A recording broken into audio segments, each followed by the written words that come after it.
I made it to the hotel, guys. I just got here. So far, it's nice, clean. Let's do a room tour. Let me just put my luggage away and then we're gonna do a room tour. Okay, it's nice. I have this bench here.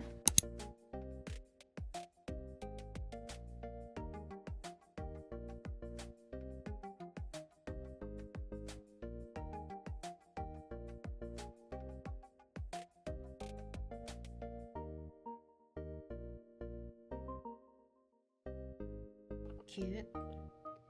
It's made of wood.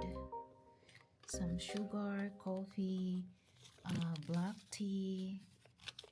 Nice. So some complimentary stuff. Sugar. I can also mag-heat na, mag-init tubig. It's nice. Nice. Over here is my view. Wow. I'm kind of scared. I'm on the 5th floor, guys.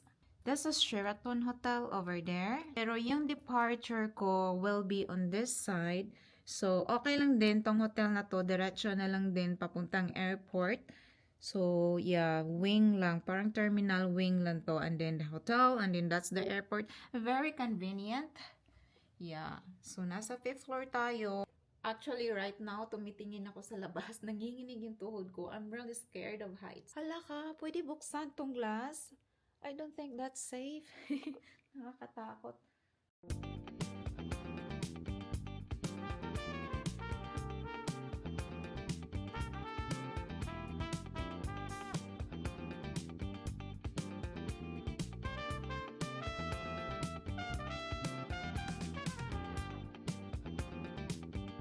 I think this is cute. May pa-bag sila made of cloth. Parang sako sa harina.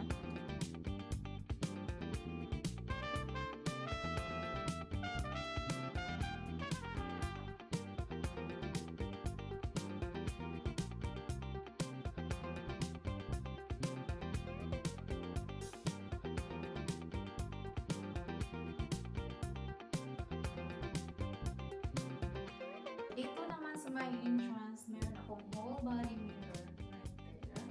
Tapos, on the other side, may mga cabinets and drawers ako. Okay, so empty storage lang siya. Stop here. Parang Airbnb type ng hotel na to. Maganda to for longer stays.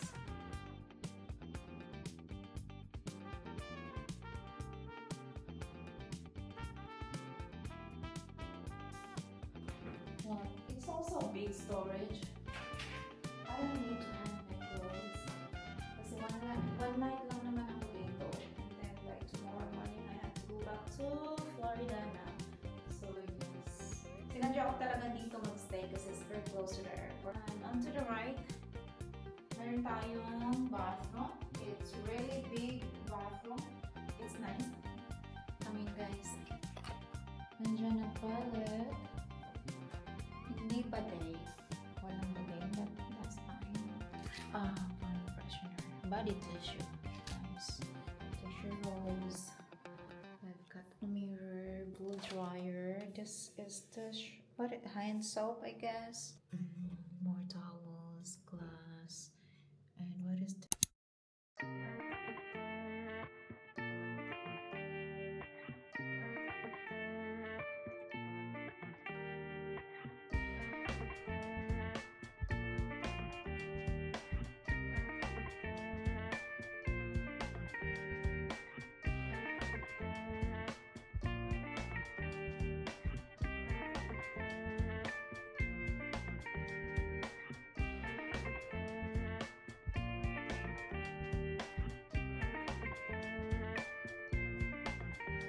That's pretty much it, guys. I like their lighting daw dito sa bathroom. Napakaliwanag. Ang daming lights. Color, parang pang Japanese yun. Warm, very earthy yung texture. Yung design niya, I like it. More wood looking. First time ko dito sa Europe, guys. And Germany is the first country na nabisita ko dito sa Europe. Ang napansin ko dito is yung tubig. ang sa kanila is more on sparkling water sila dito. Pag nag-order ka or humingi ka ng tubig, dapat specify mo talaga kung anong tubig ang gusto mo. So, even sa Amsterdam, yesterday we were there. So, I am in Dusseldorf, Germany, and then tomorrow I'll be flying to from Dusseldorf to Frankfurt, and then Frankfurt to Miami.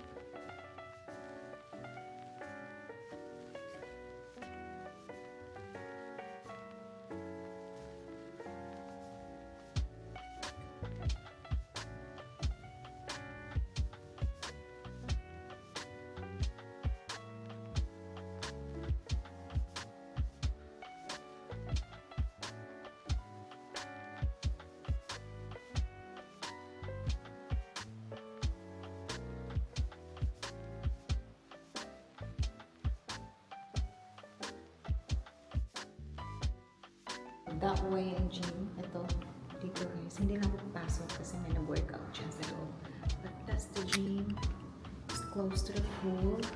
Down there are tables and chairs. So restaurant, yan dyan sa baba.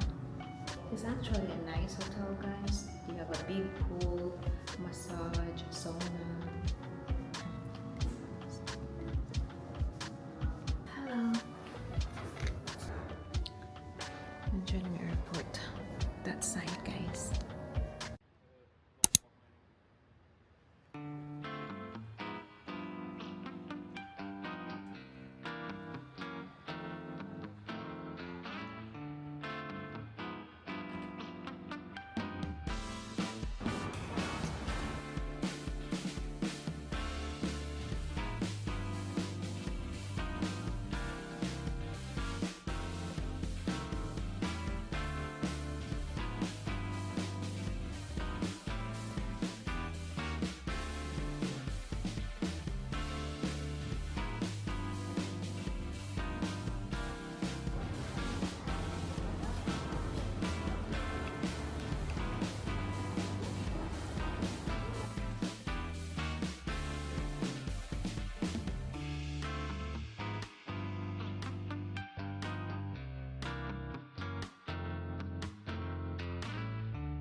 Walking on this street in Old Town, Dusseldorf. This is called Altstadt. So from the hotel, I just took a taxi and it's papunta dito.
Ganda ng weather dito.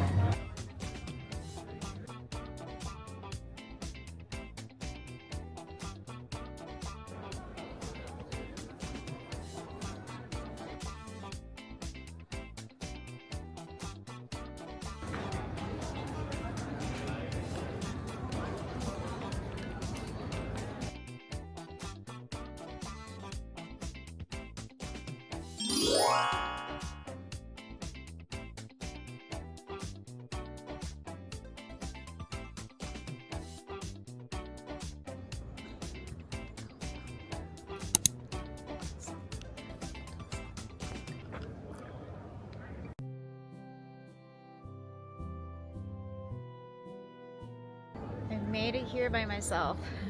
So glad I get to explore the city. This is the plaza. I think there's a rat house over there.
I'm heading to the Rhine Tower. Lumalamig na yung hangin. Hinihinig na ako.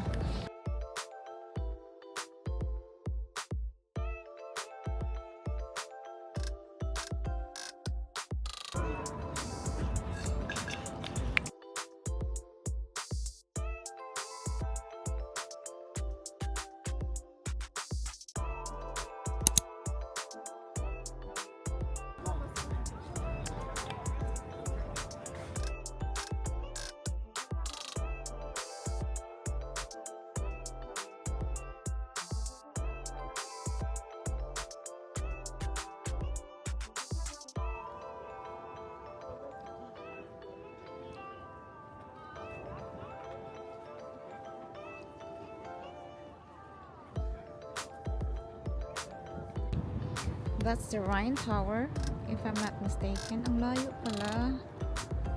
I don't think I can make it. Ang layo pala ng Rhine Tower, guys. Pupunta ako by feet. More than kilometer walk from here. So medyo malayo siya. That's the Rhine Tower right there. There's a restaurant.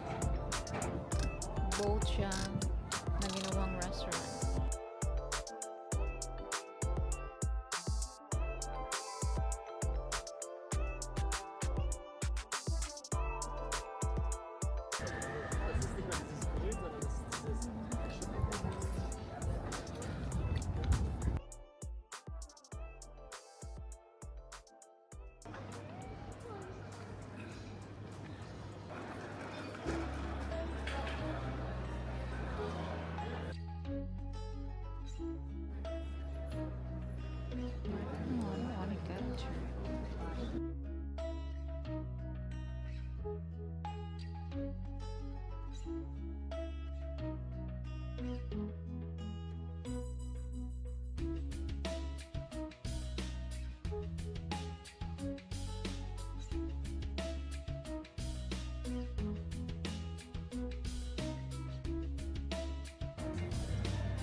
This is nice as well. 30 euro. It's so expensive.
Hi. Hello, English?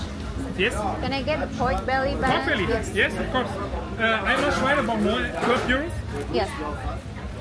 Sorry. Pork belly. Thank Enjoy. you so much. Thank you. Napkins. Yes. 우리 em đâu có chiếc card đâu có cái bạn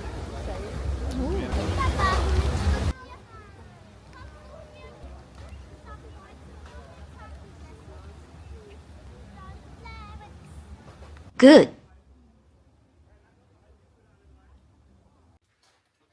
Hello. Hi guys. I'm back at the hotel room.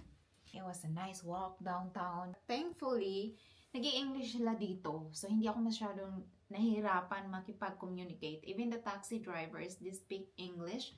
So, I was really happy about that. So, it was good. Let's do a grocery haul, guys. Kasi pumunta ako sa supermarket.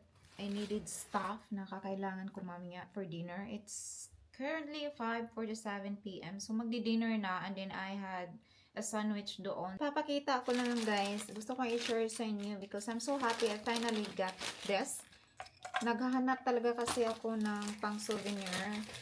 Sabi ko ano kaya mga souvenir ko. Wala akong space sa luggage kasi maliit na luggage ang dala ko. But I had to check that in. Hindi siya pwede carry-in kasi nag-excess ako ng mga 1 kilo. Ito yung nabili ko. Tadaan! That's a Germany Deutschland ref magnet. Dusseldorf. Kasi this city is called Dusseldorf. I had this one as well. And then, dahil pumunta ako kahapon sa Amsterdam, I also got one from Amsterdam. Yay! Wow. Super happy. May pa-bread tayo.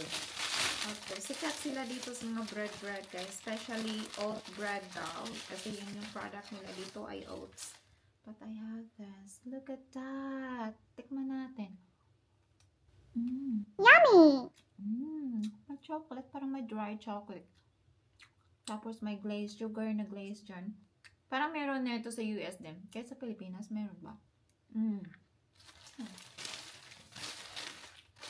We have there.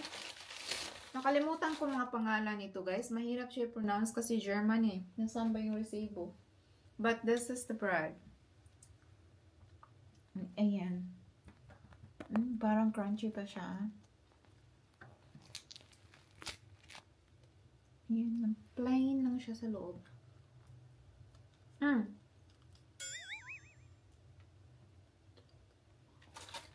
Medyo kunat na. Cheese pala yan. It's good. Medyo bet ko to kaysa isa. Masyadong matamis yung isa. May ano kasi dun sa grocery, may dili. So, pumili ako nito. Dumplings, gyoza, vegan daw. Miss ko to. And then, may vegan din siya. Shiitake mushroom yata to. That looks so good. Ganyan. What else do I have? I have to get water kasi walang tubig dito, guys. Ayan, guys. Pumili rin ako ng isang saging. Ayan. Tapos ito, I think this is pork. Pork barbecue siya, guys. Oh. Ganyan. Simula nang dumating ako dito, hindi ako makatulog ng maayos. I'm not sure kung yung katawan ko nanibago sa time difference. 7 hours difference. Mas nauna sila dito sa Germany yung 7 hours kaysa sa US. So, yung katawan ko, hindi ako makatulog sa gabi. Hindi rin ako nakapagdala ng magnesium. Pero ngayon, parang nakapag-adjust na ako. Dati talaga, hindi. Buong gabi talaga akong walang tulog. Matutulog ako alas 5 ng umaga, tapos gigising ng alas 10 ng umaga. Yun. For how many days? Ganyan. Pero for 2 days na, simula the other day, last night, nakakatulog ako ng mga madaling araw, 12. Then, gising naman ng maaga kasi last time may travel. But anyway, hindi ako nakapadala ng magnesium. Meron pala silang ganito na magnesium. So, nakita ko to sa grocery. More mga chocolates na to. Yan. Ito, meron to sa Florida. Pero iba, curious ako sa German version nito. So, lahat ng chocolates na binili ko ay dark. Yan, curious lang kasi ako dito, guys. So, ito rin, palagi kami bumibili nito doon sa US. Yung ganitong chocolate. But I have this. Din siya, guys.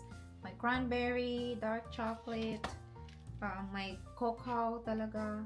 Ayan, dark chocolate. And then I have the lime one. So, tada!